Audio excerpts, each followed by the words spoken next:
into her hotel room and I stole it. Really? I'm joking. Yeah, I'm sorry, man. I had a good time, though. It was fun. Well, I'm glad you had a good time, but I'm driving you all over this place. He said not to buy the float in a text message. Huh, that's it? Yeah, I'm gonna have to pass. Well, that's bull. Madonna's planner and phone book from 1988. In this episode, Robert brings them to the pawn shop to sell. How in the world did Robert acquire items that are considered private properties of the famous singer? Let's find out. Snuck into her hotel room and I stole it. Really? I'm joking. I came to the pawn shop today to sell Madonna's personal daily planner and phone book from 1988. This is something I purchased at a very reputable auction house. And this item is a great Madonna artifact, but I think the time has come for me to pass this on to another diehard Madonna collector. Nice. The phone book also contains Madonna's name, signature, and phone number, all of which Robert points out as proof of being the singer. But that's not all. Music quotes, she's got little hearts around Sean Penn's name. She was married to Sean Penn at some point, wasn't she? She was. So it wouldn't surprise me if the two of them get back together again. I think Sean Penn has always been Madonna's true love. I don't know that much about her, but Madonna has been a huge star for decades, and a lot of people consider her the queen of pop. Wow, such a fan. Corey's expert, Steve Grad, comes in, and he has a lot of things to say about the queen of pop. Let's hear from him. A weird one for you. Oh, great. Madonna's day planner? Ah, cool. Obviously, Madonna's kind of a big deal. She's really difficult to get near, tough autograph. She doesn't like signing. She doesn't like people just being around her. Because of that, her value is insane. She's like one of the most valuable modern era celebrities that's still alive. All right. What are your concerns? The assessment continues as Steve points out various other essential handwriting comparisons. Looking for matches, and I'm looking at the 4 and looking all lowercase here and looking literally at the same Exact letter 4. formation. Yeah. Her R's, interesting, her transitions here. Again, I see the same type of R here. You know, based on everything though I'm seeing here, Corey, it's from her. And it's pretty cool if you want to know the truth. I think it's a really neat piece of... There seems to be a disagreement between expert and Robert, but it all boils down to whether Corey deems Madonna's personal items worthy enough to be bought at their pawn shop. Now that Steve has taken leave, would these two strike a bargain? Let's find out. Heard my guy say 10 to 12. I'd give you like $4,000 for it. It's insulting, to be honest with you. It's worth a lot more than that. I'd go down to 20.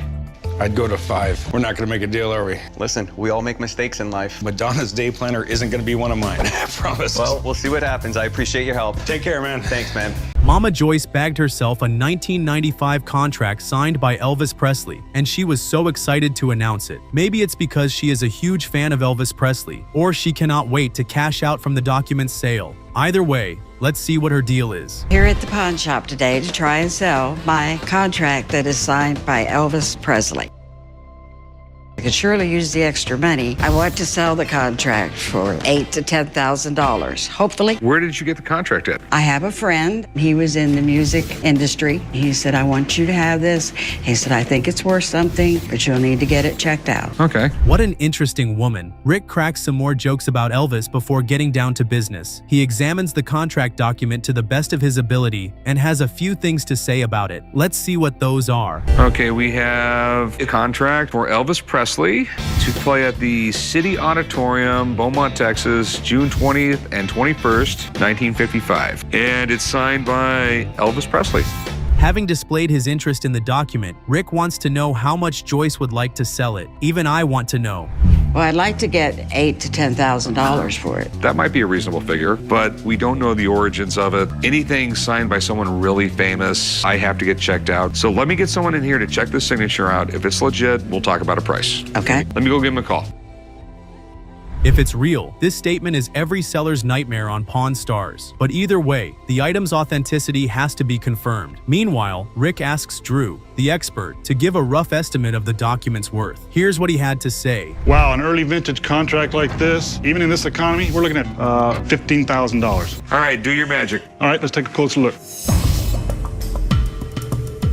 One of the things that stands out that makes it look like it may be authentic is it's typed right in the middle of the line. Usually when a forger does something, they want to do it perfect. So that's one of the things that kind of makes it look authentic, you know? Yikes, that's not good. Joyce had utter disappointment written all over her face. Seeing it was such a sad sight, especially when she started getting teary-eyed. Poor Joyce. She had high hopes for the contract document. Anyway, Drew explains why he believes that it's a copy. Sorry to give you the bad news, but you can tell because the ink for the signature is the same ink. There's the typewriter ink and the print ink. If this was an original, you could clearly see, the track of writing ink. Okay, it would be different with the typewriter because that's a different type of ink, and again would be different with the type that is on the contract itself. What do we got here? I got a Pez collection I'm looking to unload today. Got any candy? No, these have no candy in them at all. These are all from the 1960s, 1970s. What good are candy dispensers without candy? Come on, man. You work with this guy. Pez collection. Chumley is in the shop today, and we've got a customer walking in with a box filled with a Pez collection. These were collected in the 1960s and 1970s, so they house history and are pawn-worthy. Chumley knows how great it will be to hold some candy. Probably, it would be able to take one back in time through the taste buds. The owner does not share his enthusiasm. The only thing Joe wants is to offload and sell off the candy dispensers. I'm coming to the pawn shop today to try to sell some of my Pez collection. I like Pez collecting because they're pretty cool. I mean, it's real Americana. Like baseball cards or Barbie dolls, G.I. Joe dolls. It's just fun collecting them. It's Joe's hobby to collect the candy dispensers. He thinks it's just as cool as the American culture of collecting baseball cards and similar items. As of now, he is willing to trade some of his collection for some cool cash. Can this invention by Edward Haas give Joe his desired amount of money? This is where we'll have to find out. Come on, man. Busting my balls all day long. I know it might look childish to you, but there's definitely money into it. I have Casper the Friendly Ghost in the original box from the 1960s. Oh, so Joe knows this type of collectibles look childish. However, he is not here with a childish or smiling face. With a glance at this man's face, one would think he's in the shop to sell off a top-tier luxury watch. He is very serious with selling these collectibles, but Chumley is trying to be the buyer with no serious feelings. Chumley has to slow down on his jabs towards Joe, else this would turn to a trade of punches rather than just the Pez collections. I have the Mickey Mouse in the original box. It's a die cut. The piece here goes for about $350, $400. One of my coolest pieces I like is the original Batman. Very tough to find. This goes for about $250, $300. We got Bozo, Tinkerbell, a Zorro. Wow, Joe has got some nice characters in his collection, from Casper the Friendly Ghost to Mickey Mouse, the original Batman, which he claims is very rare and hard to find, Tinkerbell, Bozo, and Zorro too. This really must be the man's hobby, and for the fact that they are candy dispensers from the 60s, Chumley should be able to buy them, as it is highly likely that anyone would love to take candies off their favorite characters. But this will happen only if Joe sets a good price. Such a big collector, man. Why are you looking to sell them? Well, to be honest with you, a lot of these are my doubles. Okay. And I just want to unload them. Okay. So I can make money on them and buy more Pez, obviously. buy more Pez, definitely. Okay. More rare ones. Very good question from Chumley. Why do you want to sell them since you're a big collector? It is quite questionable, considering the fact that Joe is a big collector of these. Also, he has walked in with a box of about 50 pieces to sell, still with a very serious face. Well, he claims it's time to offload these, considering that he has them in doubles. Also, he needs the money to acquire rarer ones. Will Joe's price be accepted by Chumley? So many people out there buying and selling these things already that I need to get them really cheap. Otherwise, I'm not going to be able to sell them. What do we want for them? I like to grab $2,500 for them.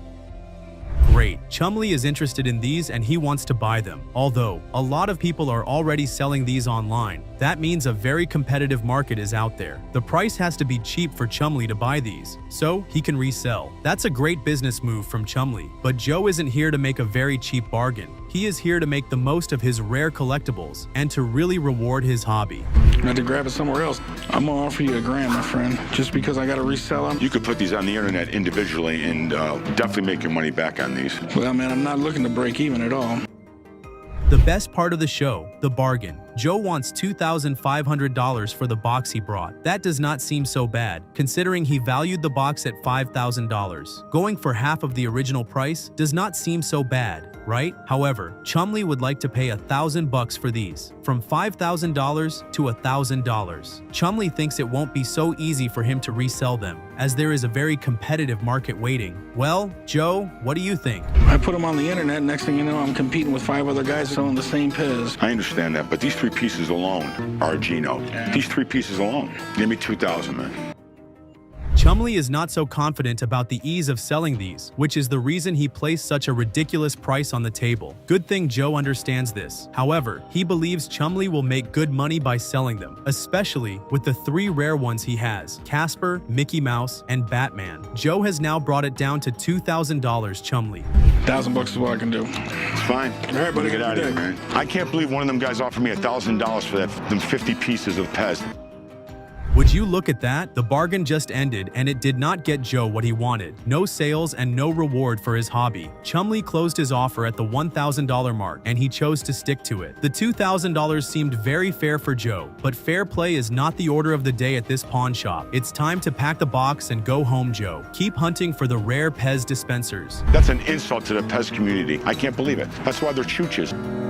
Here, a man, Buck, calls the pawn shop and asks Chumley to come take a look at his entertainment pirate ship float, which is a float but on land. Are you confused? Yeah, Chum was too. The seller didn't make it any easier. Just take a look. This boat floats in parades. I'm confused. Shiver me timbers. Called the guys down at the pawn shop today to check out my street legal pirate ship. I own a company. We specialize in making these boats for bachelor parties, parades, and rallies. This boat, I mean float, has such distinctive features. The concept of the boat is so bizarre that Chum had to ask if it was legal to drive it on the street. Buck's response was affirmation while listing the documents this boat has and describing some more features. License, registration, inspected. It'll go 60 miles an hour down the highway. Took a 1-ton GMC chassis from a Chevy truck, took the body off, put a steel substructure underneath it, and we covered the whole thing with 100% African mahogany. It's got a 350 Chevy carbureted motor, pushing about 300 horsepower. Meanwhile, Rick has been trying to reach Chum so he can tell him not to purchase the float, but it keeps going to voicemail. Thankfully, Corey was there to help Rick get the message across as he sent a text to Chum. But did the message even get to Chum? Let's see what he is up to. I'm on a boat!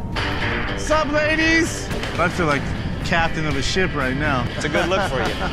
I can't wait to show this to everyone. If I can make a deal, Rick will think I'm the man. Pretty awesome. Right on. You like it? I do. What are you trying to get for it? $250,000.